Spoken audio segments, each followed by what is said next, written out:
Xbox, Record This is a podcast celebrating all things gaming, Xbox, and the good old days. If you'd like to find out more, head to xboxrecordthis.com.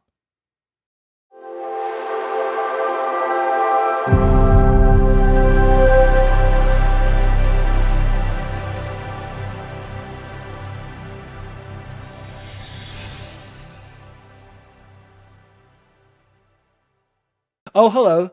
DaddyDWALLY here, and welcome to Xbox Record This episode 15? 15. Yeah! Sorry, my notes say 14 over here, so it's a good thing I remembered that. So almost to 25. Hopefully we'll have a special guest at 25. I just want to start the show by saying I apologize in advance. This episode is probably going to go up late. It is Monday evening. Usually we record on Sundays. It is August 16th, 2021. So just again, to our loyal listeners, I apologize in advance. Usually we try to get this Monday earlier in the day. So thank you for bearing with us. We had a little recording issues and scheduling conflicts. So we couldn't record yesterday, but it is Monday and I'm going to do my best to get this edited and put up tonight. So thanks for bearing with us. Joining me, as always, the assistant to the co-host, Chipotle Bear. Chipotle Bear, how are you, my friend? I am doing great, DaddyDWALLY. It was a long week back at school in the sense that just working hard. Great to see people, great to see faces again, but definitely was tired after the long days. And, weekend was too short, but we got to go to the Renaissance Festival, which was highly recommended. If you're ever in Colorado or if you're from Colorado, go check it out in Larkspur. It is absolutely a great time. Got to see Link. I saw several versions of Link from Zelda Link to the Past. I saw Altair was there. He made an appearance, which was pretty dope. So overall, doing great, man. Happy to be here with you fellas tonight. And also joining us, as always, the assistant to the co-host. The reason why we couldn't record, as always, Bubble Boy and Seven. How are you? Yeah, I'm running a cold here. Back to school cold, which is pretty standard. And yeah, I was going to say, it's so generous of you to say we were having difficulties when really it just means Chance fell asleep at about 8:15. So man, it is technically a difficulty. And I wish I wasn't lying there, you guys. This is totally the truth. We were planning on recording a little bit later on Sunday, and Chance was like, guys, I just can't do it. I got to go to bed. It's 8:45. So here we are recording. Either way, I'm glad to be with you guys as usual for our Xbox Record This ritual here. I just wanted to give a quick shout out, boys. A few shout outs. First shout out, we got a new sub on YouTube, you guys. So shout out to Fishboy26. Thank you so much for subscribing. We really what the heck was that? Was that you, Chipotle Bear? It was Chipotle Bear, guys, making a weird noise over there. What was it? Also, what the? Also, big shout out to Lord Cognito. Cognito, I retweeted one of his tweets and he liked it. So shout out to Cog. We got to get you on the show, brother. I don't know if you guys saw this tweet that I just tweeted out recently. It was you had to pick 4 of these famous gaming franchises. Did you see that I tagged you on this? Jose or Chance? Okay. All right. Cog, I apologize. I've got noob assistant co-hosts here who I can't even rely on them to check their Twitter every 5 seconds so I could ask them what they would eliminate. So next week we will go over the specific tweet that I'm referring to, and I guarantee Jose is looking at it right now. So guys, let's jump into it. We got a busy show right now. I'm excited. We're going to do an opening question later on in the good old days because I want to kind of feed off of what we did last week. But what have you guys been playing? And I would like to go last because I've got a review. So who would like to go for it? Bubble Boy, let's start off with you, and then we'll go Chapo. Yeah, perfect. And I am I going to have my official XRT review this week of Five Nights at Freddy's? Yes. Why don't you perfect. end with that? Because we already know where this is going, guys. All right, here we go. So Hades released for the wonderful price of free $99 on the Game Pass. If you haven't picked up Hades, or even if you did play it on the Switch, highly recommended on the Series X, Series S, or really anywhere you can get your Game Pass because it's just an absolutely wonderful game. I quote, beat it, got to the epilogue on the Switch, and wanted to jump right in again the second I got the chance to last, what was that, just Friday. I am playing, I wanted to make note to everybody, I am playing on God mode, which gives you an extra 2% health resistance every time you die. But again, we've kind of talked about this. Like, I've already done the hard stuff. I did it on the Switch. I don't really have much to prove. I just kind of want to have fun.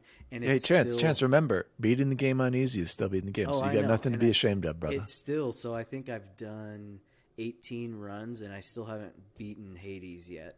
And each run, Jose, is only like, 20, 30, 40 minutes, kind of depending. They're not long. Especially if you die, it could be like 5 minutes. But still haven't beaten Hades. I was a little late jumping on here just now because I thought I almost was, but didn't get it. I believe neither of you have played it. You need to jump on as soon as you can. It's so on the good. to-do list. I know. It's so good. And Chance, let me just interrupt right there. I'm so afraid to start now because I've heard everybody say how amazing it is. Like, I'm kind of like deterred from starting it because what if it's not as amazing? Like, the hype for this one has been building ever since I heard about it last year. totally. And so Yeah. I'm like a little I get like, it. Give it a shot. I think the problem is you have to give it a little bit of time before you really get sucked in, because the first like 5 or 6 runs, you're going to be, not that you're super weak, but you're just learning all the systems and stuff. And so I hear you. Yeah. And the other thing is like, I've played a lot of 3/4 view, like Jose was saying, games with Death's Door and then the Ascent and now this. So I'm like, you know what? I might want to do a different genre. So let's hear, this is an official XRT review from Bubble Boy and Seven on Five Nights at Freddy's, a classic from like 2008 or something. All right, so talk to hyped. If you're not watching and you're only listening, I just did the hype dance, which looks something like this. I think he made that up, folks. Yeah, so Five Nights at Freddy's. Where do I begin? 0. Moving on. Wow. Can you wanna elaborate on you that? need to elaborate. And do you remember what the For the 0 folks on at the home? official XRT scale stands for? Do you remember, by the way? Caca or waste of a game? I forget. It was one or the other. This is the Explain your second time- reasoning. It's as hideous as sin. No, yeah, 0 is a hideous as sin game. So this is the 1 is a second caca time- game. Second Wait, time I've guys. tried- This is the first 0 hideous as sin game. I didn't think we were going to ever get to this, but Bubble Boy and Seven is telling us right now why.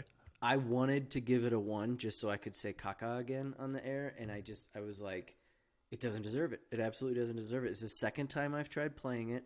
I tried it on the Backbone, which the Backbone ran great. Everything worked perfect. I'm not always a fan of hand-holding in games. This game literally tells you nothing. I have absolutely no idea what to do. I was like, okay, I just need to know now. Like, if they've made T-shirts out of a game, it has to be kind of a big deal. So I Wikipedia things, or it's just like, I don't know. I don't get it. It's I guess you can say a cult following, but I tell me but you understand. But lots of kids love it, like pretty young kids. Yeah. I've seen streamers do it too. Like, it was a big hit for streamers when like that. It is the I guess streamers were taking the off. absolute worst. Didn't they also do 2 sequels? Like, there's a 2 and 3. Yeah, Chance, you're supposed to like figure out what's going on in the store, right? No, And there's like survive. 5. You're supposed to They have like survive 5 of them. Yeah, but there's in the no cameras. It's kind of like Great, Toy that's Story great. with the Survive all monkey you want. watching. You can't move. You can't. There's no way of knowing how to survive. There's only like 2 buttons. I'm telling you, try it. Well, you just gave it a hideous as sin 0 out of 10 official. possible scores. Put that So, up there. wow, guys, But do the either of historic you know moment. Anybody who's ever played it and liked it? No, it reminds me of there's a new movie that came out on. It was in the theaters. Candyman. And it was on Hulu. No, it's called Willy's Wonderland. It's a Nicolas Cage movie, and it is I had to watch it because I saw the trailer. Basically, there's this like demonic possessed equivalent of like a Chuck E. Cheese with animatronics, and he gets stuck in there for one night, and basically these animatronics are trying to murder him. But here's the twist. Yeah. Here's the flip. they're stuck in there with him. He's not stuck in there with them. That's all I'm going to say. And It's you just know like what? Doom. I It's just fully like Doom. enjoyed the movie. It was so terrible, but I loved it so much, dude. You got to check it out. Wildy's Wonderland. But anyway, it has nothing to do with Five Nights I at remember Freddy's. that. I remember that. But thank you for that review. You heard it here first, guys. The first historic moment on XRT, the first 0 out of 10, a hideous as sin game, Five Nights at Freddy's. Chapo Bear, what have you been playing, man? So I continued a little bit of my journey of the Ascent. One night I was actually on it and DWALLY called me out. He like literally opened a chat and was like, "What are you doing?" And I was like, "What do you mean?" He's like, "You need to be playing your backlog, not playing the Ascent." And honestly, it was just because I had like 10, 15 minutes just to burn off some steam. Like I said, Ascent is a fun. You could pick it up anytime, kind of play it. I know DWALLY is going to talk more about it here in a second, but a little bit of that. And big news for you two, I actually played and completed Hellblade Senua Sacrifice. I've been telling Chance for literally years now that I would play it, and I finally sat down and did that this week. DWALLY? I was going to say, are you ready for a review, or should we do that next week? That's because this is a pro status. It's pro status here. I don't think Chance is going to love my review. I'll be real honest with you. Here we go. All right. We got a hot take. XRT review of Hellblade Senua's. Is this Saga or Sacrifice? Sacrifice. Sacrifice. I had a tissue emergency. All I heard was something about Chance. Basically, I have an official review of Senua Sacrifice. I played and beat it. No, you didn't. Yes, he did. Here it is. Oh, wait. Before we get into the review, I also want to say this was one of our news items. I want to knock it off our list right now. There's a patch for it. Jose hopefully enjoyed it in the 4K 60, which is that's called the dynamic resolution mode. High performance mode. Okay, then there's the other. Oh, sorry, performance mode. No, is 1080 up to 120 hertz. Yeah, and then enriched was 4K 30 frames per second. That's, I believe, or both of them. I fired it up in performance mode. So no, enriched has ray tracing. You should check out that. I remember hearing COG talk about it. He's like, you got it. This is one of the games where you could play at 30 with the reflections. He said it was actually, you know what? He's a 60 frames guy, but he was saying that with the 30 and the ray tracing, it made a very big difference. So 1080, 120, no ray tracing. 4K 60 is no ray tracing, but then the enriched mode is 4K 30. Series S is basically the same thing, only it's 1440 30 for the resolution mode, and then the enriched with ray tracing is 1080 at 30. Go ahead, Jose. Yep. Let's hear your review for Hellblade: Senua's Sacrifice. So like I said, Chance has been begging me to play this game for years now. He absolutely adores it, and he can give a secondary rating here if he wants to shortly. My official rating is a 7. I think it's a good game. I do think it's a good game. It's just not a game that I loved personally. But let me talk about pros and cons, and we can talk. And Chance and I can have a discourse here. So the pros. Hands down, the audio is one of the most incredible audio experiences I've ever had in a video game. I will admit that hands down. It's from the very first second you start the game to the very end. I will absolutely give it that. On the flip side, one of the cons I wrote is towards the end, it got a little bit annoying. And I don't want to give away why, because it'll be a spoiler if I do that. But I will say that it was truly, it was a unique experience that I've never had before. We have to do spoilers if we're going to have a real discussion about this. We can't. Well, let me do the review. Is no. We'll do a spoiler episode of Mass Effect, and we can do a spoiler with a bunch of games. I agree. So the visuals were also equally absolutely incredible. Like, just there are many times where they focus on characters' faces and just the expressions, the way their eyes twitch. I mean, they did an incredible job truly trying to make it look as real as possible. I was in performance mode, not the enhanced mode, but it still looked so good. I was doing the updated version that came out just last week. It just was good timing for when I was starting. I'll say the story was very creative. It definitely kept me guessing, and the same thing where I was like, I don't totally know what's going on, and I was hoping I would get more as I went along the game, and I got a lot of it. I loved the puzzles. I think that was my favorite part of the game. There was just puzzles with like runes and stuff where you have to find them in like shadows and light and the water and the sky, and I really loved the puzzle aspect. The bosses, the mini bosses, were gorgeous and super cool characters. They were super fun to fight because they each had kind of their own little quirk on how to beat them. And then the Norse mythology is not something I'm really familiar with, but I really enjoyed. There are these other like stels you can find along the way, and as you activate them, they kind of give you a little brief history of like the Norse gods in the background, and their names you probably have like heard, Baldur and Loki and that kind of stuff, but I mean, like if you're like me, you didn't really know their stories, their true histories, and so that was really awesome. The cons, just a few. One I already talked about was the audio. There's the component of the audio that got a little annoying to me at times. The story was confusing, and maybe that's just me. Maybe I just have a low IQ. And here's why. I was expecting something to happen based on what I had heard in reviews. It never happened. And so I was waiting for that the whole time, and then it didn't happen. And so I probably confused myself. I also didn't like that there was no combat tutorial, because there's some combat stuff that becomes really important in the game that they just never explain. And that's a tiny thing. That's it. Like I'm not going to hold up on that, but it is a con. And then the last thing, the combat became repetitive by the end. It was super fun for about half the game, and then it felt a little bit like a grind to get to the end of the game, but I wanted to do it because I wanted to finish the game, finish the story. So overall, I give it a 7. It was a good game. I would recommend it to people. It's worth it just for the graphics and audio, but I would tell you this, and I'm being super honest, if Chance didn't love it, and if he wasn't one of my best friends, I don't know if I would have finished the game. Wow, you heard it here first. And this is why Chapeau Bear is the assistant co-host, because I couldn't agree more. I also would say that I would maybe give it an 8 out of 10. 10 out of 10.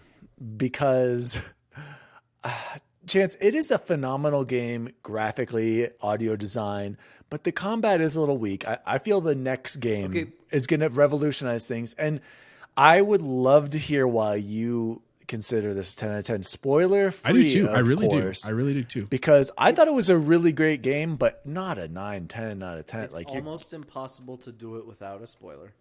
Well, and that's the part where when you were saying I didn't understand the one mechanic or the story thing, like if that part didn't hit you the way it hit me, then I could see how you didn't love the game. Because that part I got. That's not the part I'm talking about. It's something else. I'll tell you when we're not recording, and it'll make sense. Okay, yeah, we need, guys. Why can't I don't understand? I apologize in advance. Okay, fine. Warning, audio listeners, video listeners. We are going to discuss major spoilers for Hellblade: Senua's Sacrifice, because Chance Bubble Boy would like to defend it. So please skip ahead. Skip to the next chapter. If you don't want to hear this. Yes, to the next. My review of the Ascent will be the next time code. So skip ahead to that. Okay, Chance, before you even start, I'm not going to lie to you. All right, okay, final spoilers warning. Final spoilers warning. Go ahead, because you already. Here's my other thing about Hellblade. I don't even remember it. I couldn't even tell you anything right now. I can't even remember the story at all. So I know she's a schizophrenic, and like that's it. That's all I really remember. So I don't let me tell you, Chance, too, because these twists that you're talking about. I want to hear your story. Here's what I thought was going to happen, because I had seen snippets of you actually playing it, and I had actually heard like reviews. I thought that it was like a manifestation in her mind that she was like a girl in modern times, like she wasn't actually this like Aztec princess. Oh, and where I was getting that confused was that she's white skinned and blue eyed. And I don't mean to, like, not to get all racial here, but like she looks nothing like any indigenous person ever. So I was like, okay, this is clearly like a manifest in her mind. She clearly has she has some kind of mental health disorder. That's obviously like the voices and all that kind of stuff. I was just waiting, because even when you see her like loved one, he looks like a modern person. He doesn't look like an indigenous person. And so I was waiting for this reveal to be like she's in like a hospital and this is like a battle for her mind. Like I just kept waiting for that, and it didn't come. And that's me. That's not the game's fault. Like that's just I made that up in my own head. Okay. You know what I'm saying? So because I was waiting for that, I didn't love the voices, dude. Like they were really cool at first. Like the first time you start and you're on the boat, I was like doing this in my in my living room, because it was late at night and dark and stuff. But dude, by the time I was like at the end where I'm just trying to fight the boss, and at one point Dan, he invited me to a chat. I couldn't even talk to him because I kept hearing voices as I'm trying to like play. Like, yeah, but so, to be fair, I think the voices were one of the coolest parts of the game. Chance, can you remind me what exactly happens in the game? Okay. Or Jose, go ahead. Chance's turn. He needs to talk. Though, I don't remember the indigenous thing. I thought it was all Norse. Yeah, couldn't the Norse be blonde? Yeah, but she and looks blue like eyes? but she looks like an Aztec princess. Like her dress is like an Aztec princess. I disagree with Jose on that one, Chance. I could see her being an. Okay. So here's what it did, and I want you to keep in mind something we talked about last week, which was the Psycho Mantis boss fight, right? Like something that has just never been done before, and you're like, I don't even know how somebody could replicate that. So at the very beginning of Senua, you get told that every time, and they word it very specifically, but I don't remember how they word it, but every time that like a life is ended or something like that, that she grows her tattoo on her arm, right? And that as soon as that tattoo becomes fully grown, that the game is over and you're done and you don't get to play anymore and it starts you over, right? Does that actually happen? Because I was worried about that the whole. Okay, so Sorry, language. Sorry, cut that out. that would be Mark 18 minutes. Yeah, I'm sorry. Right. So, and they word it very, very specifically because it's not just like, hey, every time you die, this grows, but they make you think that every time you die, your tattoo's going to grow. What you don't notice, or I didn't notice the first time I was playing, is that her tattoo is growing, but it grows with every boss that she kills and every mini boss that she kills. So that when you get to the very end and it's just wave after wave after wave after wave and her tattoo's like all the way down to her fingertips, I had to pause the game like 7 different times and walk around the house and go get a drink. I was like, I can't do this. I can't beat this. I don't know what I'm going to do. And I'm so afraid that if I unpause the game that I'm going to die and I'm going to lose. And I was like, granted, it was what, like 6 hours, right? Like it's not a long game at all, but I'm like, I'm going to have to start all over and I'm going to be such a loser. But see, that's where I was like, if that happens, I'm walking away. I'm not going to finish the game. Okay, I'm but not I haven't redoing finished. It doesn't happen. Listen, I haven't finished. It doesn't happen, right? Because what you don't know going into it, and again, it was all about how they worded it at the beginning, was what that means is the more people she kills, the longer her tattoos grow and stuff. And so what made it so magical to me was that feeling that it instilled in me, unlike any other game I've ever played before. No other game has made me be like, I've had games that I gotten frustrated about dying. I've never had a game where I'm like, oh my God, I can't die. I cannot do this. I like, it can't happen, right? And the struggle, right? None of this is real, and it wasn't tormenting, but I swear I would pause it, and I'd be like, right? And so if anyone has ever struggled with mental health, right, and I admittedly have, that it was real. And I certainly don't have psychosis. It's much more minor, but I have struggled with different mental health things, namely anxiety, where just that, like, I don't know what to do and I feel trapped because I want to move forward, but I can't move forward because as soon as I take that step, it might actually be 7 steps backwards. But the only way I can keep from going backwards is to go forward. And it's this like cycle. And I was like, they did such a masterful job with that. And I get, and everybody points out when they talk about the mental health and the psychosis stuff, the voices, right? And those were incredible. And I'm sure other games can do things just like that. But the feelings that it gave me and the way it made me think about just the medium as a whole, I don't see myself ever playing a game again that does as good a job as that did. Okay. Five Nights at Freddy's is probably up there. Chance, that is a very good explanation, and I hear you. That's fair. I get it, like the anxiety it caused you and how you relate it to your own personal experiences and struggles with mental health. And that's why I see a lot of people who do love the game and do rave about it is they can relate to that. So I think my perspective of not getting that much anxiety and me thinking like there's no way this game's going to end and I'm going to be screwed. I was never in fear of like, because that happening. You know though? Didn't you? No, I was just like I was like, if they do that would just be awful. Like that would just be stupid. Or maybe I did, but I was like, there's no way they're going to make me restart from the beginning. So I never felt that anxiety that you're describing, but I can see you really did a good job tying it together. So I'll make sure and clip this and have that for the review and spoiler of it. I really, and again, and that is personal and specific to me, right? Yeah. And I know Chapo and even Dan, actually, Chapo a whole lot more, but Daniel and I have traveled on airplanes together too. And I have this used to have at least this horrible fear of flying. And it's like, okay, you have to do this if you want to go somewhere super cool like Japan or Vegas or Disneyland, like with your friends, right? But you cannot bring yourself to do it, right? Like there's nothing in the world.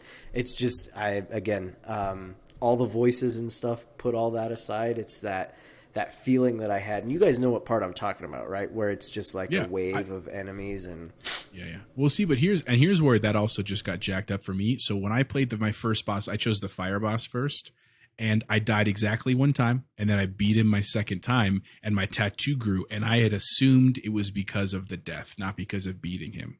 You see what I'm saying? And so like I didn't. I totally, you're right. I totally felt the stress. I felt the anxiety, but I didn't equate that with the story. I equated that with like, I don't like this game. Like, I don't want to do that. Like, I play games to enjoy myself and to relax, not to be stressed out. I have enough stress in my life as it is. You see what I'm saying? So to your credit, it was a very unique game. But here's my only counter argument. And this is just playing devil's advocate, because I ultimately agree with you. Just because a game does something revolutionary or different doesn't make it great. Case in point, Hideo Kojima, right? Like Death Stranding. Like, I'm going to make a game about delivery service. And I know you've said it's not all about delivery service, but it's mostly about delivery service. Does that make it a great game because it's different? Just like, remember when fighting games were all the rage and someone said, we're going to make one where clay creatures, claymates fight each other. Does that make it a good game? No. You know what I'm saying? Like, we just have to be careful about that line. Just because it's weird doesn't make it great. But everything is subjective. I don't know that I argued it that way. Like, the only reason it's great is because it's so different, right? Like, what made Metal Gear Solid great was 1,000 other things, but there was that one thing put into it, and it was the same as this, right? Like, and man, because did you ever upgrade to an OLED, Chipo? I can't remember. No, it's on my list. It's on my short list, but it's on my list. Man, when I fired that up and showed it to Ashley again, she was just like, holy cow. Like, that looks unbelievable. Mm-hmm. It does. I have a Vizio, which is like not the highest quality fidelity video. It looked absolutely incredible. Like, there were times where I was just like looking around, which I never do in games because I'm too ready to play. It looks absolutely stunning for sure.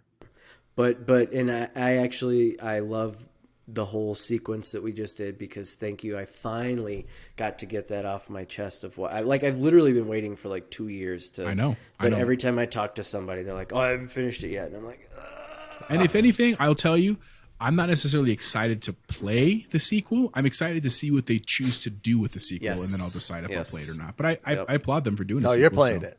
Okay. You're playing it. All right, boss. Well, thank you, Chapo Bear and Bubble Boy, for your discussions there on Hellblade, Senua's Sacrifice. I've just been playing the Ascent. I beat it. I'd like to give an official XRT review for the Ascent, and this is coming from developer Neon Giant in Sweden. I wanted to make sure and get them on there. I got to do a way better job shouting out to these developers. So, background on the studio a little bit. Some of the devs' previous projects were Far Cry 3, Gears, Wolfenstein, and Doom. And I can see a lot of those influences in this game for sure. And it is a 11-man team. Okay. So overall, that's awesome. Yeah, exactly. I am super impressed with their first attempt from Neon Giant with the Ascent. I cannot wait to play whatever they make next. But I would like to see how they evolve the game with the sequel. I really think that there's a strong foundation to work here. And again, I'm just super impressed with their first attempt with this new IP. So pros, one of the most immersive, alive, detailed, beautiful worlds I've ever played in. It might be the most believable world I've ever seen. This felt like a real cyberpunk setting. And I loved all the different areas that you went to in the game. Satisfying twin stick shooter combat. I love the guns and the different types of ballistics that you used. I actually enjoyed there's some really cool weapons, and I want to tell you guys about them. There's a decent selection of powers and abilities, and unfortunately I didn't use all of them, and I should have. And I'm thinking about that now, is like I stuck to like a couple things. I should have tried all the different powers. Now that I'm thinking about it, that was a mistake. There were fun boss battles. The story was simple and fine to me eventually. Like down the road, it's serviceable. It's not anything crazy. Like Chance wanted more context to a lot of things. But I think for what it was for this game, I enjoyed it. But I said there is also room to provide more context in there. I thought it was a good game length and grid pacing if you stick to the main stories or main campaign. I did a little too many side quests that you don't necessarily have to do, and I think if you just stick with the main mission and do a few side quests when you need to level up, it might be better. And again, I just thought this game was fun to play and listen to podcasts and, you know, kind of multitask while you're playing, like Jose said. Cons. The enemies were fun to kill, but I wish they evolved more and had more diversity. You mostly just fight the same guys over and over, and it got a little stale. Boss battles were fun, but I wish they had more epic battles and less survival waves. So you'll do these things where it's like survive for 2 minutes, and I wish they just would have thrown more big bosses at you. The side missions could provide some good weapons and upgrades, but they were a little boring. Buggy. There were times where I had to restart because enemies did not, they weren't spawning. Nothing was really game breaking for me, but I didn't encounter that bug too many times where the enemies weren't spawning, but I did have to restart maybe twice, and I don't think the game ever crashed on me. And unfortunately, Chance, you might want to hold off. There are broken achievements. I should have 1,000 out of 1,000 on this game, but there are like 3 or 4 just straight up broken achievements. And there's one quest that I can't complete because this one guy just won't respond to me. So hopefully they fix this. Overall, I give this a 7 out of 10. This was a good game. I enjoyed it. I do recommend everyone try it out, especially on Game Pass. I had fun playing this game. I love the settings. If there's any DLC, I'll buy it instantly day one, and I can't wait to see where Neon Giant goes from here. So that is my quick review of the Ascent. So shout out to Neon Giant, guys. I think you killed it for your first attempt. Guys, I would love to talk more about the Ascent later on once you get further on. And now I can jump in with you, but I'll just dominate. But whatever, we'll see how it is with my leveling and if it even works, because some people are still having a lot of trouble getting in co-op for the Ascent. You can only beat that spider. How about that? I'll help you beat the spider. I'll destroy that thing now. But no, there is a slider on the difficulty now. Guys, let's jump in to the Xbox news here. So the first story I'd like to discuss, and this just breaking news, you guys, since we waited and we are recording on a Monday. Jose, tell me what you're thinking about this. And this wasn't even on our news before. This is coming from our good old friend Shinobi. Call of Duty Vanguard. The reveal will be on August 19th, which I believe is Thursday at 10 a.m. 10 a.m. Pacific, 1 p.m. Eastern. Jose, did you see this at all? And what are you thinking of the Call of Duty going back to, looks like maybe World War II, but the Japanese front? What are you thinking? I have not seen it, and so I'm thinking nothing. All right, moving on. Bubble Boy, do you have any interest in playing the latest Call of Duty? Is it it's like a new game coming out in Thanksgiving time, October, holiday season? Yeah. I don't know. I'll wait and see. There's just too much. There's too much. It's coming out Halo, Battlefield, Forza? No. It's a really simple answer. Probably not. No. So here's what I would say really, Dan, truly. I haven't seen it. I will watch it. And I genuinely do like Call of Duty. So please don't send us hate mail. I do genuinely like it. Although I do agree with Chance, there's a lot of stuff. Here's what I would say. I think it's cool that they're going back to their roots, right? Call of Duty started in World War II. That's where like they were big. It's a great game. It truly is. Where I have questions, even without seeing literally anything, is when it comes to multiplayer. Because I will tell you, as much as I really enjoyed Warzone and still do occasionally, like I almost had time to play with DWALLY this weekend. We just didn't, but we almost were there. I like the modern setting way better than the old settings. And that, because here's what happened. That happened in Battlefield 2. Remember, Battlefield 4 was super fun. The jets, we had such a good time. And then 5 came out, which was like World War I era. And it was fun. We still had a great time, but it was not the same. It didn't have the same like excitement with like these crazy like RC cars and the paddles to revive people and stuff like that. And it lost some of that luster. And so that's honestly, I don't know for you guys, but for me, part of why I'm so excited for what's coming for 2042, because I feel like we get all of that back in high fidelity in 4K at maybe 120. Like, so that's my only maybe kind of question mark for the Call of Duty is how are they going to handle this with multiplayer? Maybe it's a totally separate offshoot. Maybe they're just going to maintain Warzone in the current, and this is the story, the campaign in World War II Japan, which is cool though. I mean, I think that's also a great thing that hasn't really been done well. So maybe they'll do. This is their chance to do that. So those are just initial thoughts. I would say. Yeah, and I completely agree, Jose. I was not big on Battlefield 1, was not big on Battlefield 5. I'm not gonna lie to you. I'll probably skip this. I skipped the last. I don't know, what was the last one? Was it Cold War, Black Ops? Yeah, it was Cold War. Yeah, and so I didn't play that. It was like Vietnam kind of. And so the last game I bought at full price was Call of Duty Modern Warfare, and that was because it went back to the modern setting. And I'm such a big fan of that in Battlefield. And you're absolutely right. Like, I can't wait for 2042. Let's hope we don't get diced and the game actually functions. But what I played from the Halo Infinite beta, you guys, or the technical tests, guys, I'm telling you, I think Halo is going to be something special. I mean, if multiplayer, it was all positive feedback for the most part from a lot of people, a lot of diehards. And if they can nail the campaign, I think we're going to have a really special game with Halo Infinite. So unfortunately, that definitely means I'm not going to get the next COD, and I'm not really interested. But I will say I did like Call of Duty World War II. I thought that was a good campaign. And Chance, I'm pretty sure you played that too. A highly underrated campaign. I thought the graphics were phenomenal. That was like one of the first 4K games I played on my One X, and the acting, and they had the concentration camp level. And I really, really liked World War II. I didn't like the multiplayer at all, but I will say that I think if it's done right, World War II can provide some awesome campaign elements. But I'll be sticking to Warzone, and I'm hoping.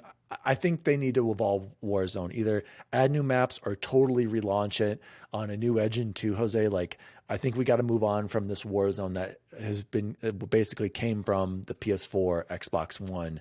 We need to move on to next gen now. Give us a new map and hopefully just an all around new engine for the Warzone going forward. Because I don't know what they're going to do, and if they keep it how it is, I don't know. I feel like it needs to evolve. So, and that will be free. What's this game going to cost with campaign and multiplayer? Probably $70.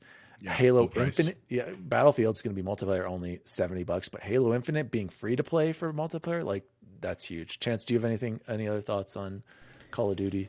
Nothing different. You guys are exactly right. Campaign, great to be old school and stuff like that, because that's kind of like what you want, right? But when you're playing with buddies and stuff, yeah, give me the Matic. If it doesn't have a Matic, I don't know if I need to play it for multiplayer. Next story, you guys, and this is coming from Kotaku, from Zach Zweisen. The GTA remastered trilogy appears to be real and coming to Switch and also PS5 and Xbox consoles naturally. So basically, there are these rumors that 2K is going to be releasing some remastered classics in their backlog. Does this interest you guys at all? I must confess, the only one between Grand Theft Auto 3, Vice City, and San Andreas that I've played was Grand Theft Auto 3, and that was on way back. Geez, that was what, PS2? And I remember you didn't play San Andreas? I know. I didn't play. Wow. I know. I didn't play these for some reason. I think they came out on Xbox and PlayStation, right? I believe. I don't know. I think I was just so sucked into during the 360 or Xbox. I was just Halo and Elder Scrolls and games like that. So, Chance, give me your thoughts here on. Oh, I love it. And San Andreas was absolutely incredible. Sorry, go ahead. Would you buy this remastered collection if they like updated some controls and just put it to 4K 60? Yeah, you know what's crappy? I would have loved to have bought it on the Switch. If I had known that it was coming back when I sold the Switch, I would have held on to my Switch. I probably. Well, if I could play it on the Xbox Cloud Gaming, I'll pick it up, you know. But I don't think if it's going to cost $40, I don't think that I can. And again, because of timing, right? The money, that sounds like an absolute steal for those three games if they're remastered well. 3 was as groundbreaking, I think, as games can. Yeah, okay, yeah, but is that going to hold up? I know it was completely groundbreaking. I'm not disagreeing with you on that. No, that's what I'm saying. If it's remastered well, amazing, right? And Vice City was just took everything that was amazing about 3 and made it better. The music was phenomenal because it was all 80s, and I know DWALLY likes to trash on 80s, except for Top Gun. And then, like I said, San Andreas was the character customization, all the different things you could do. It was incredible, the amount of things you could do, from the gambling to weightlifting and eating. And I always think of that Rage Against the Machine song that was in it, that when you go out on a date with a girl and you piss her off, but it just so good. And sure, if I can play it in my backbone, absolutely. If not, just not enough time. Yeah, I agree with you. I think it would be a great mobile Switch game for sure. I mean, because they are available on iOS and Android, if I'm not mistaken. So, I mean, yeah, but that right there, like, do you really need to buy it on the Switch or Xbox Cloud Gaming if you can already do it on your phone natively? Jose, what do you think? Did you play these games or any interest? I actually in had them? not played any of them, all three of them, and it's nothing personal. It was just similar to DWALLY.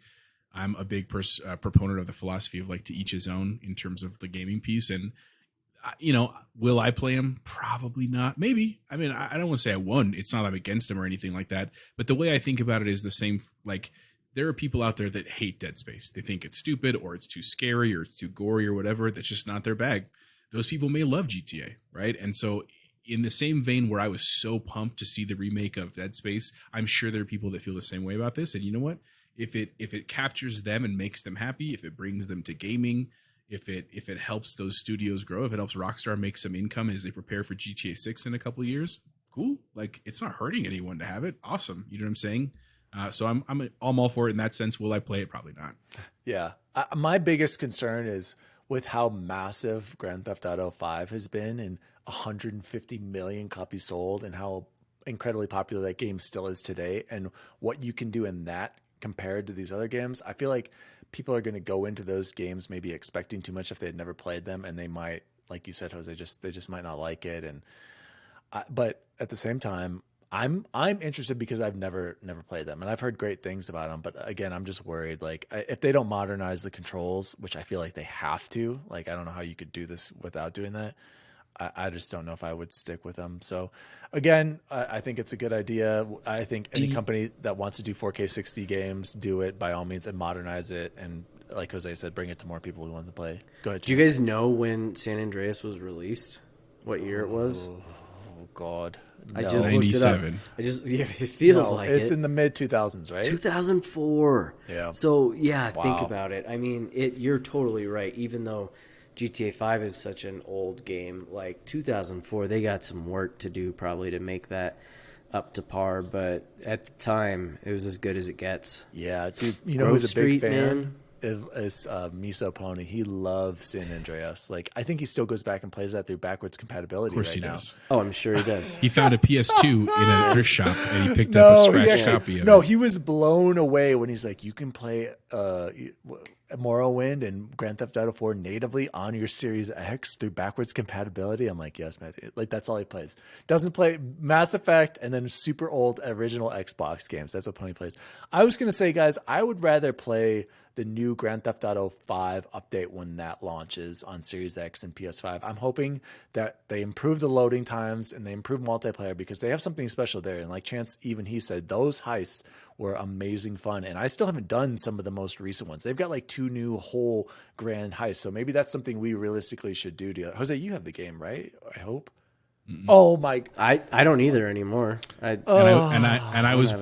will play it. I just want to pick it up when the enhanced version Jose, comes out. Grand Theft Auto 5 is worth every penny and your time to play and complete. Right, Chance? One of the greatest games ever made, out of respect of what they accomplished in that game. So, And Chance, you have any thoughts on GTA 5? yeah, because the switch from the 360 to the 1 too, I can remember being like, I'm not sure, but oh yeah, wow, the amount of details that got added, from everything to the mini map to like wanted posters and trash that went across the ground. That game is more brimming with life. It's whatever it's the opposite of Breath of the Wild in terms of how much is going on in that world. Very, very, very true there, Shady. Chance. Let's move on. These are a couple of little short stories that are kind of like technical and not really too interesting for probably most people, but I appreciate this. So this is coming from Tom Warren over on Twitter. The Xbox Series X is getting a 4K dashboard, Microsoft is starting the testing of this, the UI resolution bump today. So, and they also confirmed that there are no changes to available memory for games with this dashboard. So I didn't know that the dashboard could affect gameplay. I guess I should have assumed that. And I don't even know, did you guys even notice that when you're on the dashboard that it's not 4K and that it's 1080, just up res to 4K? Jose, chance? No. So I, for the most part, don't notice, but there are times where I'm like, I kind of do, and I'm like, this would look better as 4K. So just a little announcement on that. Probably not much thought. So I'm personally excited because I love going to 4K. Like I was telling my friends, the guys earlier, I've switched to a 4K monitor at work because I can't even work on those 1080p monitors anymore, you guys. And I can't even do 1440p if they brought. I had to go elitist now and buy a 32-inch 4K 60 monitor. I'm like, I can't go back to snob. this. He's a snob. That's what it is. And like, you know, those I had dual monitors, dual 1080p, like 23-inch or 21.5-inch monitors. Can't do it. This blows it away. So 4K all the way. And then the other one tying into that, this is also coming from Tom Warren from The Verge. Microsoft is bringing xCloud gaming to Windows PC inside the Xbox app. The updated app for the insiders include xCloud games and the ability to play games remotely from your own Xbox. So, do you know what this means, you guys? It means that you can finally play Assassin's Creed because you can do it while you're laying in bed. On your PC, if you have one, on your laptop. It means Steam Deck.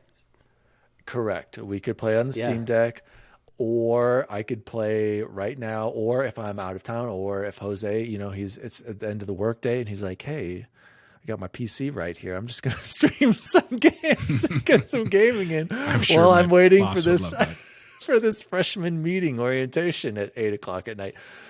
Anyway, I've heard it's not working too well, but the ability to stream, I'm really excited to stream my library. I can't wait for that. That's supposed to happen eventually to through your phone, I believe, on iOS and Android. Can you do that, Chance? Can you stream your Not yet. Okay. If you can, I can't for sure. I remember them saying. Sorry, go ahead. Yes, I remember them saying eventually, like that's the goal. Is like not only xCloud the games that are on Game Pass, but you can. If you have good connections, stream your game library to your devices, which would be pretty sweet. So, sorry, what were you saying, Chance? To cut you off there. Do you have to have your Xbox running? Yes. Because that's what I was... Absolutely. Well, that's what I was wondering if, like, because that's what we do most of our TV from in our living room. Because we don't have cable. So, like, if they were using that to watch TV, could I do it on my phone? And I'm thinking no. I know I could play Xbox Cloud Gaming just fine. Yes. But because it's running from my console, I would think it would be really difficult with any quality. So just get a Fire Stick or Roku or Apple TV or something. Or just use your TV. Your TV has At that point, it's apps. worth it. The LG apps are very limited. There's like Disney, Netflix, which we don't have anymore, Hulu. They don't have like Sunday Ticket. That's what I was actually thinking of was football. Okay. Well, yeah, I would just say, Chance, just have your wife watch something at Disney or Hulu. I'll get past it. That's going to go well. Don't do that. Chapeau Bear, Get do you him have a Fire Stick or Roku. any interest in streaming your games or the 4K dashboard at all? Oh no, absolutely, I do. I mean, all about it. The only thing, like, truly, is like it makes me scared, like that I don't know when I'll be able to separate. Like, I can get in a quick 5 minutes. I can get in a quick 5 minutes. You know, and here's what I would say. I'm really excited for the cloud gaming. I have not done a lot of it, and I probably won't for a while, only because I know it's going to take time to build the servers, to fix bugs, and I really, really want to enjoy that experience. And so I'm really looking forward to like maybe a year from now, right? Where it's like, man, you know, I got 10 minutes and I pull out my phone and I have a controller in my bag and everyone looks at me weird and I'm like, what? You know, and I just start playing. I mean, I think that's such a cool future. And we dreamed about it as kids. You know what I mean? Like the fact, like you think about the first Game Boy was the idea of like, take video games to go. But you compared Game Boy to even the NES or SNES. And now here we are 20, 30 years later. And like, they're really the same thing, which is incredible that you can stream these top tier games and imagine what that's going to be like with Starfield and Halo Infinite. And, you know, just like it's mind blowing and so exciting. So overall, I'm glad to see, even though I'm not a PC gamer, right? Even though I don't run Windows 10 I'm glad to see them doing this because it just means like what's good for one person is better for everybody. So I'm all about that. Yeah, and you'll still be able to stream through xbox.com/play, like through your browser. So maybe that will be a way to do your console streaming. Hopefully, actually, I think the Xbox app might be available. You should see. Is it available on what is it called? What is Apple's running or their operating system Mac called? OS? OS.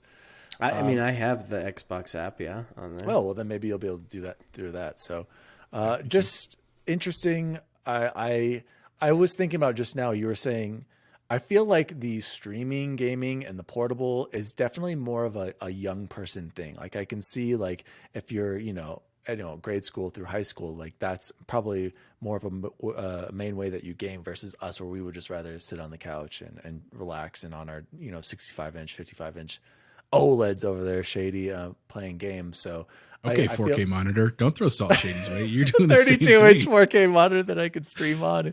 Anyway, who needs 4K for Google Sheets? By the way, I'm telling you, Chance, you knock it. Do you know how many cells you can get on this exactly, dude. I'm looking at my Microsoft Word right here. The text is so crystal clear, you guys. You have no idea. You're knocking it.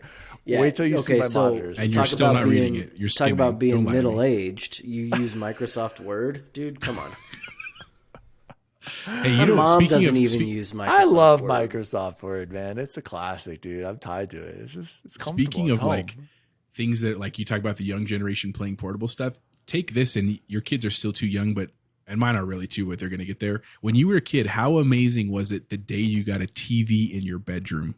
Do you remember that experience? And not even for cable or movies. It was really for gaming, basically, that you got your own TV. The other day, we had an extra TV, and I asked Penelope, I was like, do you want a TV in your room, baby? Like we don't have cable in there. We don't have any extra. And she was like, why? And I was like, I don't know why. And she was like, but I could just play on iPad. I was like, yeah. All right. As you were. Yeah, as long as it comes with a record player. Like, lame. She's probably going and telling all her friends, like, heat this dude, man. My dad offered me a TV. What an idiot. This old middle-aged idiot, yeah. Yeah, so you know what? And I will never forget, and back to good old days, right? It was GTA 3 that I had in my bedroom up on Youngfield in Bear Creek Village, and the Ray Lewis Madden. Was that Madden 04, right? Stick. Those were the ones that, hit stick that sunk some hours into that bad boy. It's true. You're right. Grayson just is like, I just want to keep watching. He just takes his little iPad before he goes to bed, watching Frozen for the 500th time. Let's move on to the next story. This happened on August 10th. There was another Twitch gaming showcase for ID at Xbox, so a lot of the indie games. And I just wanted to give a shout out to more of the small independent games that were announced. I'm not going to go into all of the games because I believe there are 28, but definitely go check out the Xbox Wire post on this. Basically, there were 28 games shown during this little Twitch stream. 7 of them, I believe, are coming to Game Pass. Jose or Chance, did you guys read the article or check out any trailers? Do you have any thoughts on this? I just wanted to give a shout out because some of the best games I've played this year have been from smaller studios with Death Store, with the Ascent, with Narita Boys. So I'm excited for these games. I don't know if I'm going to check out every single one of them. The more that come to Game Pass, I'm not going to lie, the better, because that makes it, why would I not play it if it's for free? Otherwise, I'll probably wait for the reviews on some of these smaller games before I decide to check them out. So, Jose, Chance, any thoughts on the indie showcase? I didn't realize Ascent was only 11 people. That makes me want to go pick it up right now. Or not pick it up, get back into it right now. That is absolutely mind-blowing to me when you watch or you think about the credits on other games, and most games now have like the skip credits button because they're so long. That's incredible. Mm-hmm. That's so cool. And it was, what was the game? Axiom Verge, right? Is that what it was called on the Switch? Never played it. I mean, that is Metroid as Metroid gets, and one dude made that game, so and that's crazy. Like something where I'm just like, I owe it to that guy to try this game, right? And so I hope I feel the same way with some of those. Yep. Jose, any thoughts? So I briefly looked at the list and didn't recognize any games except one, which I'll talk about in a second, but it actually made me really excited. You know, as much as I do love a good AAA game, and I am so excited for what's coming later this year and in the future, I genuinely really appreciate the efforts of small groups of people, like the people that made the Ascent, like Axiom Verge. And I think it's really cool as a platform that this is happening. Something that's honestly, it's happened for a long time in the PC gaming space. So you think about like Steam, the Steam store, right? There's a lot, that's a great venue for people, but only in that PC gaming space. And so I really like that that's kind of making its way now in a meaningful way to console gaming. The one game I did see on the list that made me excited, I hope it's one that comes to Game Pass again, is Stardew Valley. If you've never played Stardew Valley, dude, it's such a cool game. And it's not an action-packed game. The story is actually weirdly pretty minimal, but man, every time I played it, and I played it both on my Mac as well as on my iPad and on my Switch, and I enjoyed it every time, man. It's just like a great way to like calm yourself down. It's a fun game to play with your kids if you have kids, no matter what their ages are. And so, if it's games like that, man, give me as many as you can. Super cool, and shout out to Stardew Valley, of course. If you've not played it, check it out. Yeah, I've heard really good things about Stardew Valley. And just a note on the Ascent, you guys, it is like 11 people there, like for sure part of the team, but I don't know how much they contract out and stuff. So I just want to be clear, like there are probably way more people working on the game, but it is an 11. Yeah, the credits is probably not 11. Yeah, exactly. I was actually looking at the credits being like, well, there's some of these that should be repeating that aren't. So I'm like, it looks like a lot more people than that worked on it. So, but again, still, yeah. Exactly. I mean, and the way that game looks too. Oh, exactly. Man. Yeah. Hey, Dan, what was your final playtime on Ascent? I wanted to ask you that. I forgot. It said I was over like 24 hours on the Xbox app, but I don't think that's accurate. I think that's at all when you have the game open, because I know that my death's door was really high, but then my in-game timer was like significant, like 8 hours less or something. And there were a lot of times where I was pausing it and watching some videos about like how to like do a side mission or something like that, or I was just scrolling Twitter, taking a break. Just making a cereal in the kitchen. I mean, I'm sure it's an under 20-hour game for sure, like maybe 15 to 20. Okay. If you just did the main missions, like it's not long, but I've had a blast, and I think it would be fun if you could stick with Chance, but I know that's hard because he goes to bed at 8:15.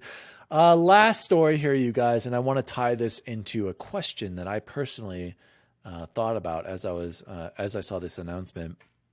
And no, actually, I'll talk about the question in a second. So this is coming from Xbox on August 9th.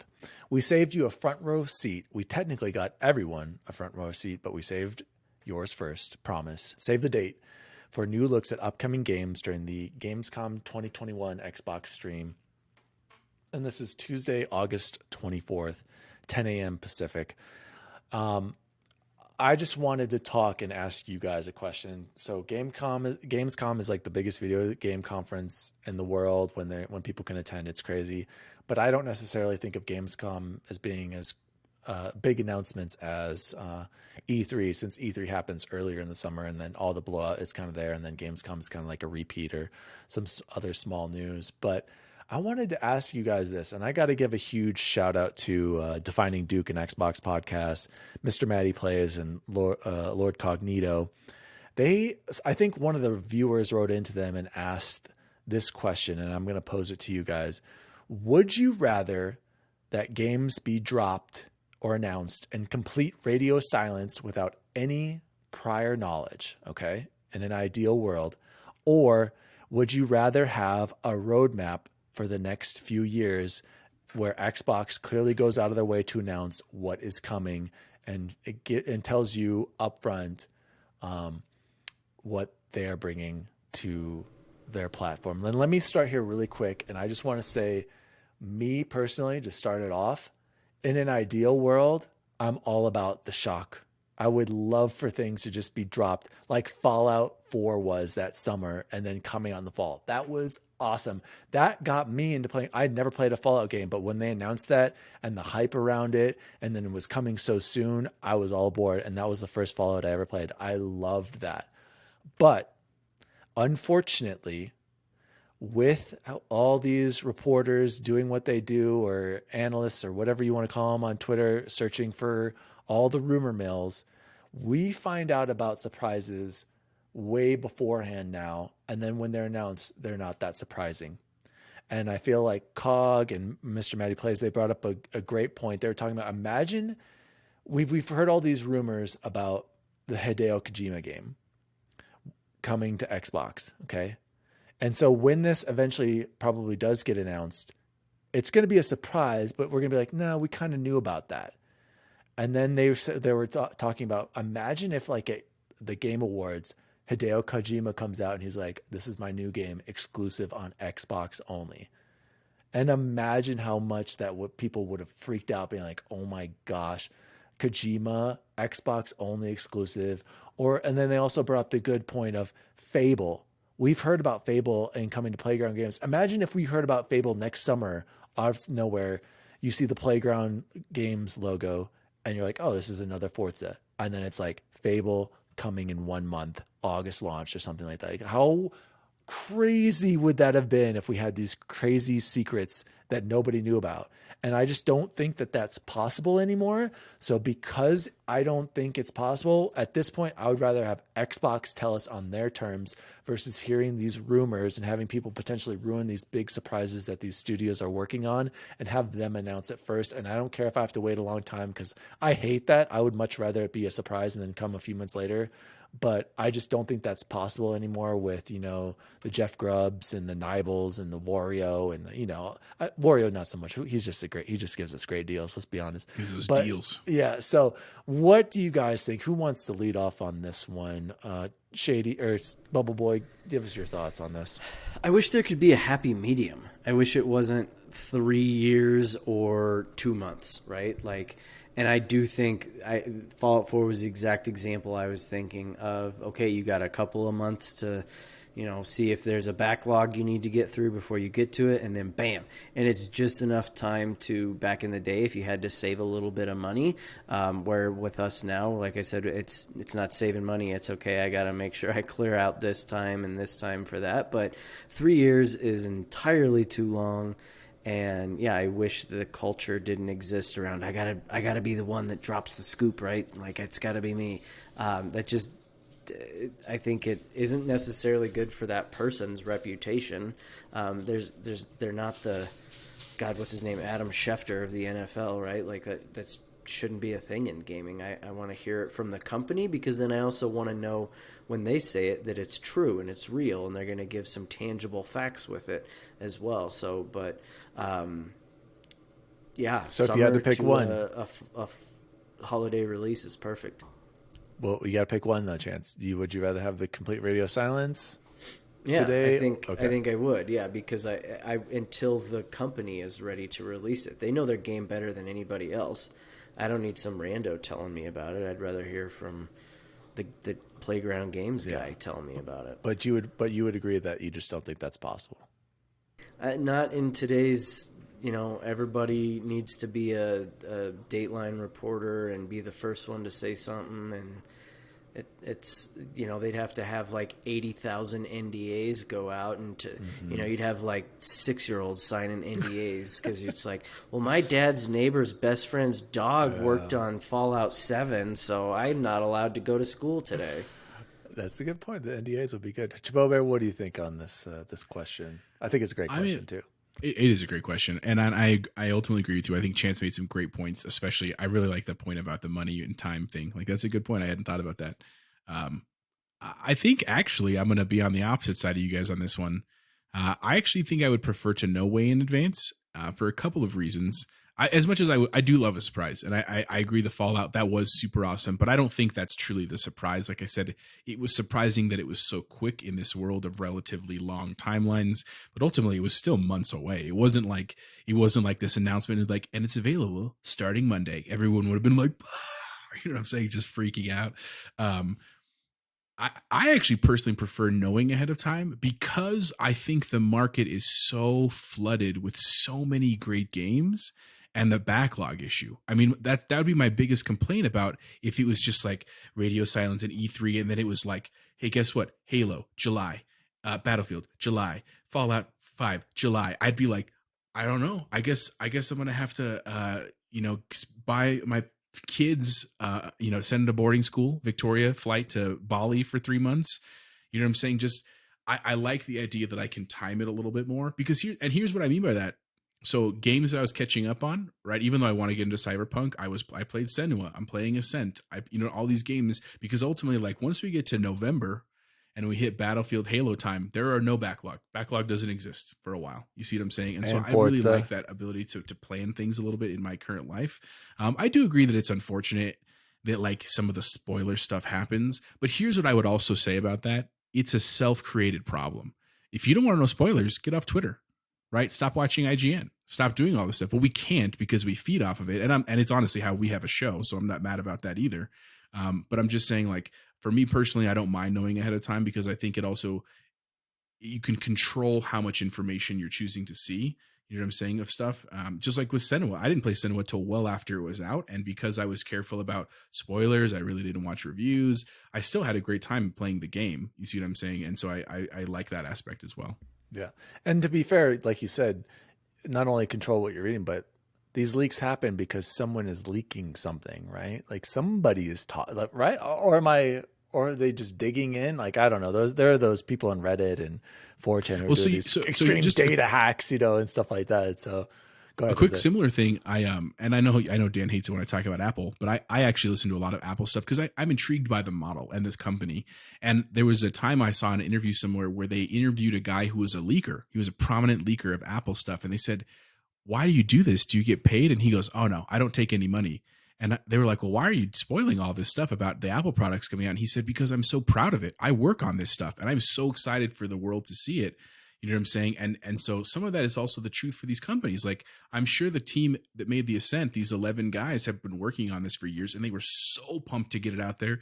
It's not unrealistic to think someone could be like, "I'm going to send people this alpha footage because I just want people to know it's coming." You know what I'm saying? And maybe that was the impetus to get it on Game Pass. Maybe someone at Xbox saw the alpha footage and said, "Hey, let's pick this up. We could get it for a cheap price." Like, there are all these dynamics that come into this. So I understand it, even though it's not always the funnest piece of it. And the surprises are always nice every once in a while. But I would probably prefer to know. I hadn't thought of it that way. I know if I was making a game, I'd be sending you guys pictures every day of like, I added this pixel today, I added it, and you'd be like, that chance that's enough. He's like, "Look what I worked on for 17 hours, and it's like a guy's arm moving like this." He's like, "Do you see that high def right there? It's ray tracing." We're like, "Stop sending this to me." Yeah, and then also another good example though is like the Marvel Cinematic Universe. Like they throw out their roadmap for a lot of things, and that builds a lot of hype. Like, oh, what's this? Like, I don't know what's going on too much now, but I remember when they were doing all the original, what is it, phase 1, 2, and 3? Is that what it was? Like, Yeah, those were big hype moments. So yeah, I think I have to go with the roadmap just because I don't think there can be secrets anymore. But like Chance said, I wish there was a happy medium. But anyway, shout out again to Defining Duke and the writer who wrote in that question, to Cognito and Mastermind Plays. Awesome question, guys. I had to hear Jose and Chance's thoughts on that. So let's move on to the good old days, you guys. And this one's a little different.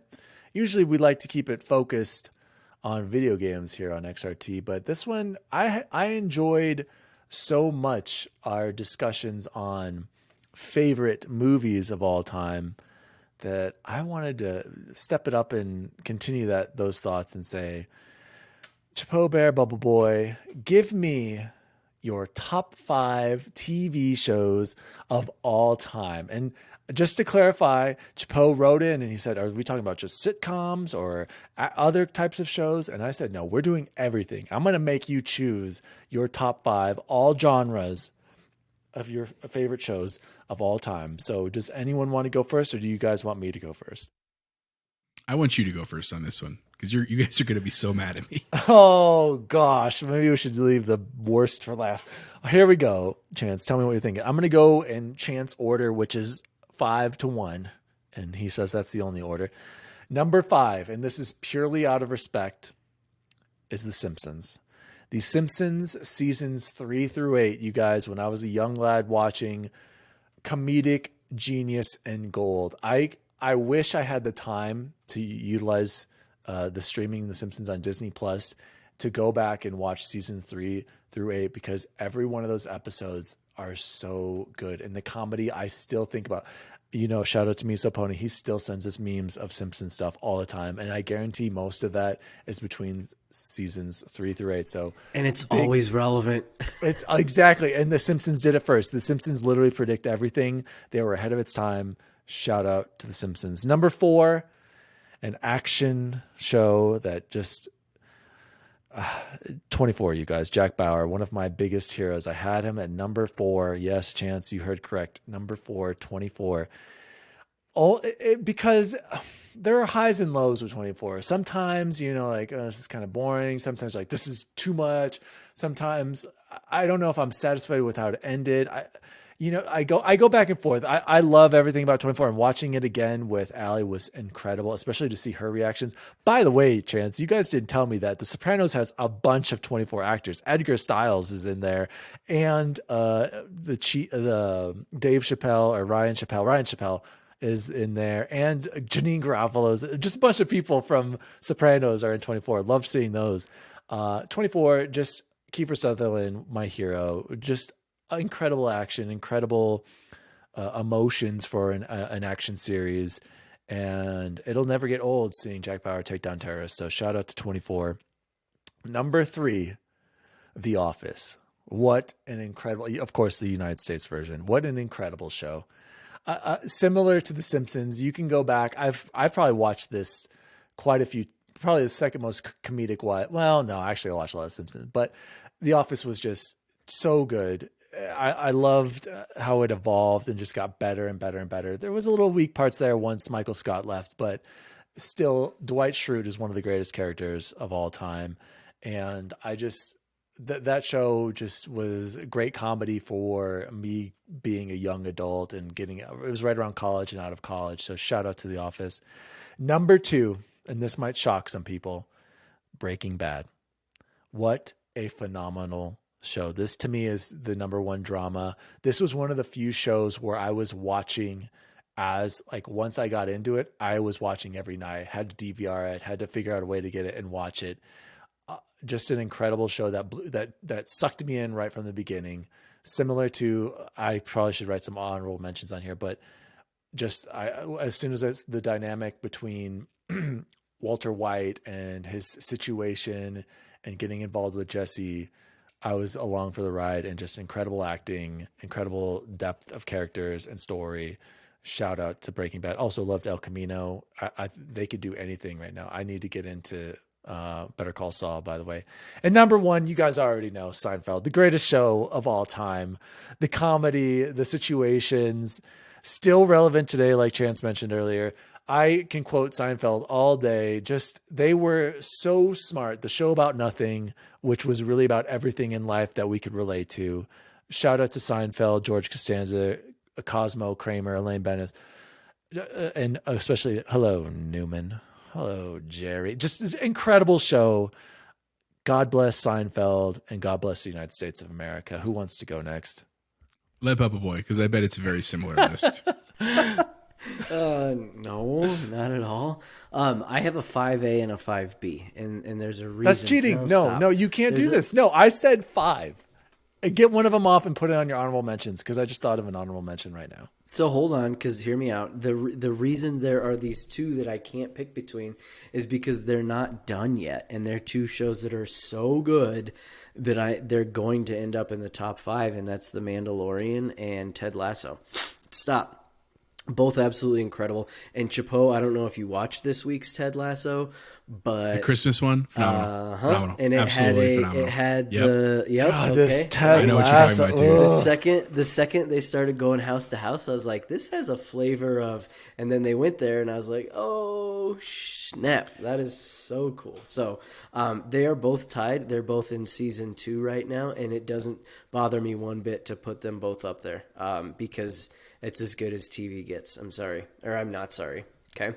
Number 4, King of Queens. And I know that's probably one that not a lot of different people were expecting. I'm not entirely positive. Not expecting. Okay. I just love, oh man. He loved Kevin James. You love Kevin James. Yeah, he is just an old Ben Stiller, or Art Stiller. Sorry. Jerry Stiller. He's Ben's dad. Yeah. Ben's dad. And George's dad. Okay, stop it. He's George's dad on Seinfeld. He's Ben Stiller's dad in real life. My goodness. And so, yeah, there's so many good things. It's got Ray Ferrigno, or Lou Ferrigno. God, I am terrible with names. Lou Ferrigno, the Hulk, original Hulk, right? King of Queens, just a special place in my heart. Number 3, Chappelle's Show. I can remember being, and again, it did not have the kind of run that I think it would have, but had it gone on any longer, who knows if it would have stayed as good, right? And so maybe it cut off exactly when it needed to. And I know it stopped when he needed it to, which is good. I'm a big fan of knowing when to say when, and so I'm glad that it turned out the way it did. Some of the most classic sketches of all time. Number 2, which I thought, I was like, wow, this is not too high on here, but maybe it was 24. Had to have some action on there. I go back to the thing that Chopo was saying earlier. It doesn't necessarily make it good, but part of what did make it good was the whole one season in 24 hours, and the way they did it was just really, really cool. Dan, will you pick up for a second on there? I'm going to sneeze, and I don't want to have to. I can pick it up. So chances number 1, I can already tell everyone, is Sex in the City. He absolutely loved that show. Oh my God. Yeah. I did not see you saying that. That's funny. I don't think I've ever seen an episode of that. No, number 1, of course, Seinfeld. And I'm sitting over here looking at my little Lego I need to buy Seinfeld that right now. And here's Elaine. What's she holding? The goldfish. The goldfish, right? Kramer comes with. Well, no, I can't tell you. I'm not gonna. Yeah, no, don't tell me. I'm gonna get it. Don't spoil it. No spoil it. Yeah, because all the Easter eggs are just incredible in this thing. It's as good as it gets. You cannot like find a situation in life that can't be explained through Seinfeld, I don't think. And if it's not on there, like, oh man, maybe we need some medical help on this one. But it was at work the other day, or maybe I even said it on here. I have a hard time relating to people who don't at least get some of the references, right? Like, and it, or if they say that Friends is better than Seinfeld, like get out of it. That's gonna be Jose. Gosh dang it. Anyway, go ahead, Chance. Oh, it's not. No, it's as good as it gets, and that's the reason television was made, was for Seinfeld. And it was so hard for me not to put Curb Your Enthusiasm on there, but I kind of consider that just rated R Seinfeld seasons. Whatever. I thought you were going to have that on there for sure. Hey, guys, fun fact, I haven't seen any of Curb, so that should be next on my list. My God, Daniel, my God. That's it. I'm done. All right, so mine, to be fair, I all the shows you said, I have seen all of them except one. And so but the way I looked at this question was, they have to be shows that I've seen all the way through. And there's one tiny caveat, which we'll talk about. And it had to be seminal parts of my life. And so we'll talk about why one of them isn't on there for that piece. So my number 5 is Breaking Bad, which was just an absolute incredible show. Everything DWALLY said is correct. I mean, especially for its time, it was on AMC, which at the time, AMC was like a C-list channel. And here came this show that just, I mean, it hooked everybody. It was a international phenomenon, such a great story that, like, from humble roots, but even from the very first episode, you're like, I can't stop this. It's so good. And people even now, because it was really big, obviously, when it was on, and then it kind of died out a little bit. And then it was really big as it was getting ready to end, and people wanted to like binge the whole thing. And then it came to Netflix and it was really big again. But there are people that still today have not seen it, and they start watching and they're like, oh my God, that's all I did this weekend was watch Breaking Bad, because it is that good of a show. And so really great, really great. And ending controversial, but overall great show. Number 4 for me was the 1980s and 90s version of Teenage Mutant Ninja Turtles. And this was more a personal one for me, because the Ninja Turtles in the 80s and 90s were such a crazy idea. Like these karate knowing mutants, with this trained by a rat who are fighting basically a giant box of tinfoil and a warthog and a rhino. Like, it was so out there, but so many things have come from it. It's obviously a huge part of our childhood, and is, video games and movies and spinoffs and stuff. So I had to include it on the list. I put it at number 4 because of how impactful it was. I have 2 tied for second place. They're still my top 5, but they're both tied for second place. One is Game of Thrones, because similar to Breaking Bad, it was such a good show for its time. It was so different. It kind of got HBO on the map in terms of the shows, even though I know you could argue Sopranos. I know there are people who are going to say that out there. Or The Wire. The Wire. I mean, but it's such a good show. I mean, and here's the way I judged it too. Like my mom, my wife, my in-laws, who they generally don't share the same kind of genres that I like to watch and play. They were all like, you guys watch it on Sunday? And like Monday morning, that's all we all talked about was like Game of Thrones. So, and although I didn't absolutely love the ending to the show, I still respect it. I love what George R. Martin did. I hope that he's ultimately happy with it, even though he's still writing the books and stuff like that. But just a great show. And then tied with it is Walking Dead. Walking Dead.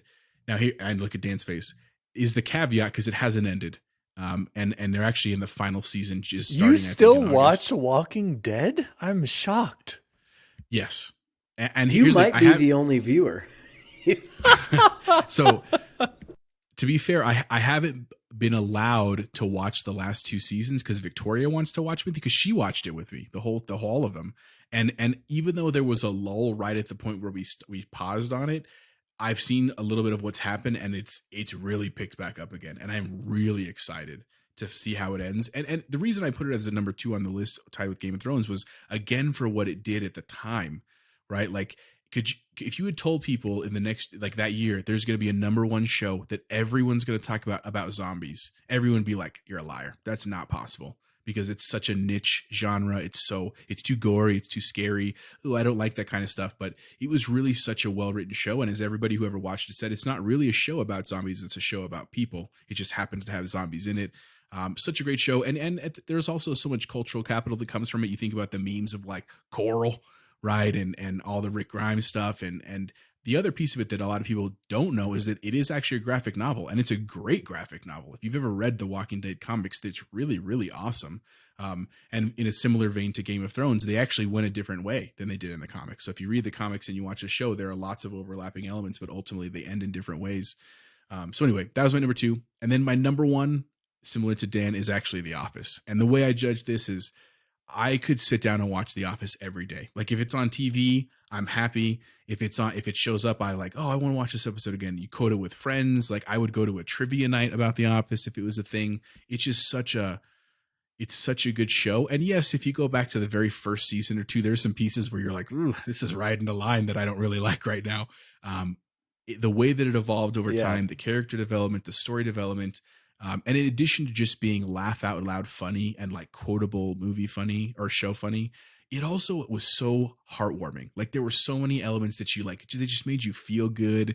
You know, the relationship between Jim and Pam, you know, what ends up happening with like Michael and stuff. And yeah, it was a little weird, tumultuous time when he like leaves the show and stuff, but the way they even wrap it up at the end, those last couple episodes are such good episodes, dude.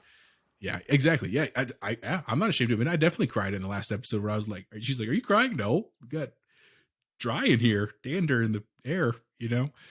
So those are my top 5. Nice. Seinfeld is not in my top 5 because I didn't watch it as a kid. Yeah. Like I didn't watch it till I was much older, and I love it. It's hilarious. I appreciate the humor a lot, but it wasn't at those seminal times. Yeah. And I don't know if I would have watched it if I wasn't friends with you guys. But hold on.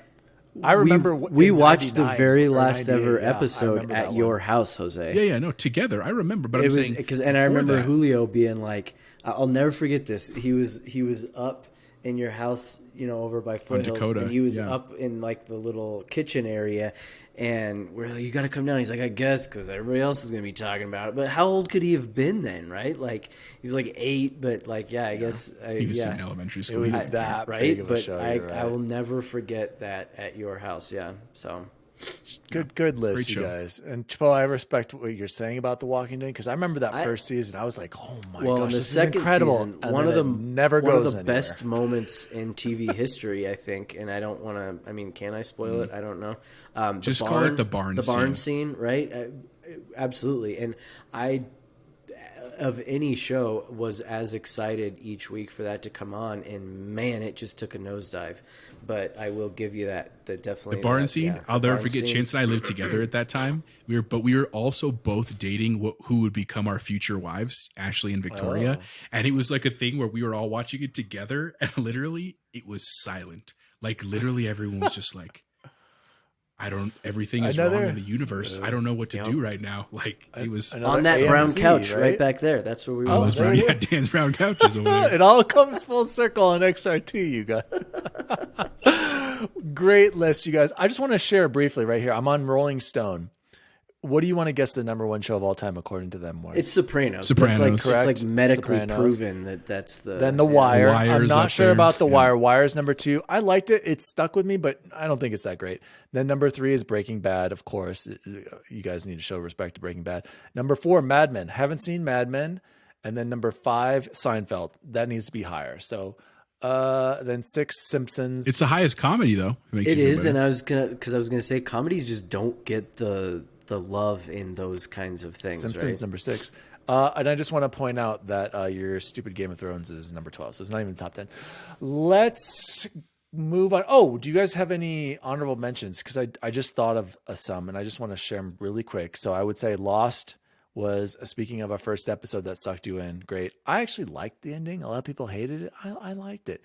Justified, Timothy Olyphant. Wow. If you guys have not seen Justified, fantastic show. South Park. They are geniuses. Matt Stone, Trey Parker. Shout out for you that guys was one of buying Casa Bonita. Just they are so great about staying, having it topical about what's relevant in today's society. Awesome. And they know how to just step on the fine line and just balance the act of, is this inappropriate or is this going to piss people off? Who cares? Parks and Rec. I wasn't big on Parks and Rec, but then I really got into it. Another wholesome show, a different side. Ron Swanson, awesome. Another kind of like a sister of The Office, obviously. Arrested Development. Very strange humor, but if you put the time into it, I feel like it pays off. Friday Night Lights, Chance, Friday Night Lights. Wow, what a show. And then a controversial one here, you guys. Louis on FX. I know he went down for doing some bad stuff, but that was a funny show, Chance. Let's that talk was about a Friday funny Night Lights. show. All right, Friday Night Lights. Oh, let's. I don't know. I don't have it. Amazing. Loved it. The only other ones I was going to add as honorable mentions, The Mandalorian and Ted Lasso. And I know it's so early to tell. It's hard to compare those to like a Sopranos or to even a Breaking I think Bad. Chance is jumping the gun there, like his Assassin's Creed Valhalla. No, dude, and, Mandalorian is going to be a Cyberpunk. tour de force, I think, dude. It's so I good. like The Mandalorian, but there are some parts where I'm like, this could be a few episodes less. I think what they did at the end of season 2 obviously was incredible. Like, you can't top that. But season 1, season 2, there are episodes like, come on, guys, this is not that great. But And the great, other one great that show. I haven't even seen all the newest seasons, but it's always Sunny. It's one of those where like I didn't watch it again till I was older. Yeah. And man, if you get in that rabbit hole, you could just burn through them. And there's some so funny scenes, dude. Danny DeVito. I hear it's fantastic. I wanted to put it up there. Yeah. I think an entire genre that we missed, but I think the one that would make sense here would be The Price is Right. And I think about Chappelle's understanding shows, of this ranking. Talk shows. Just from like seminal moments. Name one thing everybody did on a sick day or a snow day when you were a kid. I played outside. Okay, God. You watched The Price is Right, okay? That's No, I the played right video answer. games. Is the I only did not answer. watch the daytime TV. Absolutely. Yeah, I did. Price is Right for sure. Never got But you that know, show. in that same vein, another one is like Jeopardy with Trebek, right? Like, Yeah, that was on there too. It didn't matter how good you were in school. But if you got one, you're like, I'm smart. Yeah, I'm a genius. I just got the 200 category right there. Yeah. And by the way, they did a horrible job not going with what's his face, LeVar Burton. Totally agree. that was a big mistake. Yeah, I don't mind the female host from what's her name? I don't know, from Big Bang Theory. That's okay. Let's close the show like we always do. Our favorite segment very quickly. The best food we had this week, guys. I'm going to go first. I was going to say it was Chipotle. I had it again tonight. Just phenomenal. I love it. But I want to say the best food I had this past week, which is kind of surprising. My wife made meatball subs for us. She just made some meatballs and then with some hot dog buns, just improvised here. And it just took me back to Subway, getting the meatball sub at Subway, you guys. I was like, where has this been all my life? I haven't had a meatball sub from Subway in who knows how long. Just nostalgia trip back to my childhood. Shout out to Allie for making these delicious meatball subs. That was the best food I had this week. Oh, and I got a bunch of good cereal, but I'm going to share those reviews for you next week. Shady, what did you have this week? You stole my thunder because I was going with a wife-created dish as well. So, Chapeau, you better scratch that card off if you don't. Ashley, it always crushes it in the food department, and made some fajitas last night that were just world class. And she does such a good job with most food, and the fajitas are always a crowd pleaser. Mostly onions with a little bit of red and a little bit of green pepper. Mix the green salsa and some sour cream. We had grilled chicken that she grilled the chicken while I was mowing the lawn yesterday. It was a team effort, and best meal of the week. Love it. Oh, bring us home, Chappelle. Well, just a quick aside, since you mentioned the meatballs, it reminded me of Happy Gilmore. That was something last week when we were talking about best movies of all time that should have been in honorable mentions, like a lot of the old Adam Sandler movies, not the new ones, but like Happy Gilmore, Billy Madison, Waterboy, phenomenal filmmaking. Like you could just watch them over and over again. Sorry we didn't include those folks, but we had to give a shout out. So anyway, best food this week, not made at home. We went to Arby's at work. They have the meats there. I don't know if you're aware. We have the meats, dude, and it's just like, it's just good. It's like filling. It's not super messy. I love that Arby's sauce, the sweet tang. The beef and cheddars. No, dude, just the regular roast beef. And one of the most underrated sides you can get at a fast food place, their 4-piece mozzarella stick, phenomenal. There's such good mozzarella sticks. I want to give them a shout out. You know what? At Arby's. Allie loves those mozzarella sticks too, and she also loves that. Don't they like a coffee, like some sort of weird? That's what I was going to say. Yeah, it's but no, like wait, what are we doing? Shake of something. What are you guys talking about? The curly fries. That's fries. The standard, Jose. Yeah. What is mozzarella sticks? I still got pizza fries. In addition to. I heard him. Hey, and then, watching Los Sopranos. Get out of here. Hey, go ahead. Hey. And then the other thing we made at home on Friday, a couple years ago, my wife got me a mini wood fire pizza for like Father's Day. It's gas powered. It's really cool. It's called an Uni. If you're interested, check it out. But we did that on Friday, and pizzas were really good all around. Everybody made their own, even the girls and stuff. But then Victoria, there was like one little dough left, and she's like, I'm going to make a dessert pizza. And so she threw on peanut butter, Nutella, bananas, and then we have these like coconut cookies from Costco. She sprinkled those on top.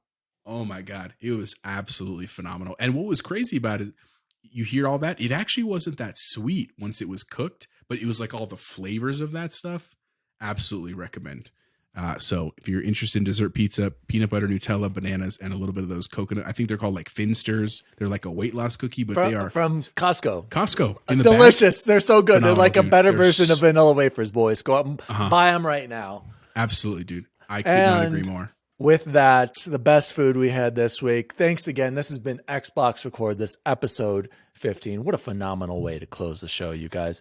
Again, I want to say apologize in advance. This is going to go out late Monday, maybe Tuesday. We are so sorry. We are going to stay committed where you're going to get your episode every week. Either should be on Mondays, maybe Tuesdays. So apologize in advance for listening. Guys, Chipotle Bear, where can we find you on the old internet? You can find me on the Twitter at Chipotle_Bear. You can find me on Instagram at Chipotle Bear. Feel free to drop us a question if you want to tell us about a good food to eat, a good place to check out in Denver. Always feel free to reach out. We love chatting with the folks. And Chance, where can they find you or try to find you on the internet? Just follow the noises of someone blowing their nose. All right, guys. You can always write to the show at xboxrecordthis@gmail.com or check out the website. Speaking of, guys, I need your bios for xboxrecordthis.com. You can also follow the show on all social media, Xbox Record This. And as always, gentlemen, see you online. See you online. Oh, God, here we go. See you guys online. He just laughs. Idiots. Heard that. Xbox Record This is a podcast created by Daniel Walenzik. You can follow him at DaddyDWALLY on all social media. The assistant to the co-host is Jose Martinez, and you can follow him at Chipotle_Bear on Twitter. The assistant to the co-host is Chance Siegel, and you can follow him at BubbleBoyN7. You can follow the show at Xbox Record This on all social media. If you'd like to find out more about the show, visit xboxrecordthis.com.